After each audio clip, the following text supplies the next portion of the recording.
കൊടുങ്കാറ്റ് വീശുമ്പോൾ തിരമാലകൾ കരയിലേക്ക് അടിച്ചു കയറുകയും നിങ്ങളുടെ പാദങ്ങൾക്ക് താഴെയുള്ള മണ്ണ് ഒലിച്ചു പോകുന്ന ഒരു അനുഭവം. പക്ഷികളെ വല വിരിച്ച് കുടുക്കി അതിനെ പിടിക്കുന്നത് പോലെ ശത്രു നിന്നെ ഒതുക്കുവാൻ ശ്രമിക്കുമ്പോൾ നിങ്ങളെ ഉറപ്പിച്ച് സുരക്ഷിതമായ സ്ഥലത്തേക്ക് മാറ്റും. സാന്ത്വനത്തിൻ്റെ വാക്കുകൾ സംസാരിക്കുന്ന നമ്മുടെ ദൈവത്തിൻ്റെ മുഖം കാണുവാൻ നിങ്ങൾക്ക് കഴിയണം.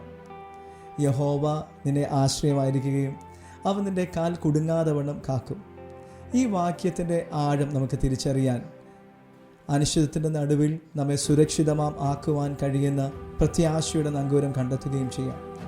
കെണിയിൽ അകപ്പെടുമോ എന്ന് ചിന്തിക്കുന്ന സമയങ്ങളിൽ ദൈവം നമ്മുടെ ആത്മവിശ്വാസവും സുരക്ഷിതത്വവും ആകുന്നു എന്നതിൻ്റെ ഉറപ്പാണ് ക്രിസ്തീയ ജീവിതം നമുക്ക് നൽകുന്നത്. ഈ ഭാഗം നമ്മുടെ ഹൃദയത്തോട് സംസാരിക്കുന്നു. നാം ഒറ്റയ്ക്കല്ലെന്നും ദൈവം എപ്പോഴും നമ്മോടൊപ്പം ഉണ്ടെന്നും നമ്മെ ഉറപ്പിച്ച് സുരക്ഷിതമായി നിലനിർത്തുന്നുവെന്നും ഓർമ്മപ്പെടുത്തുന്നു. നാം അനിശ്ചിതത്വത്തെ അഭിമുഖീകരിക്കുമ്പോൾ ദൈവത്തിൻ്റെ സ്വഭാവത്തിലും വാഗ്ദാനങ്ങളിലും വേരൂന്നി പ്രത്യാശയുടെ നഗരം ഇടുവാൻ നമുക്ക് കഴിയണം.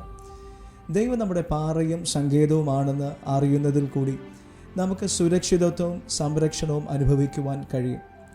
ഇത് പ്രായോഗിക തലത്തിൽ കൊണ്ടുവരുവാൻ കഴിയണം. ഏത് വെല്ലുവിളിയും നേരിടുവാൻ, ഏത് പ്രതിബന്ധങ്ങളെ തരണം ചെയ്യുവാനും നമുക്ക് കഴിയണം. പ്രതികൂല സാഹചര്യങ്ങൾക്കിടയിലും നമുക്ക് വിജയിക്കുവാനാകും. ദൈവത്തിൻ്റെ സ്വഭാവത്തിലും വാഗ്ദത്തങ്ങളിലും വേരൂന്നി പ്രത്യാശയോടെ മുൻപോട്ട് യാത്ര ചെയ്യണം. God bless you.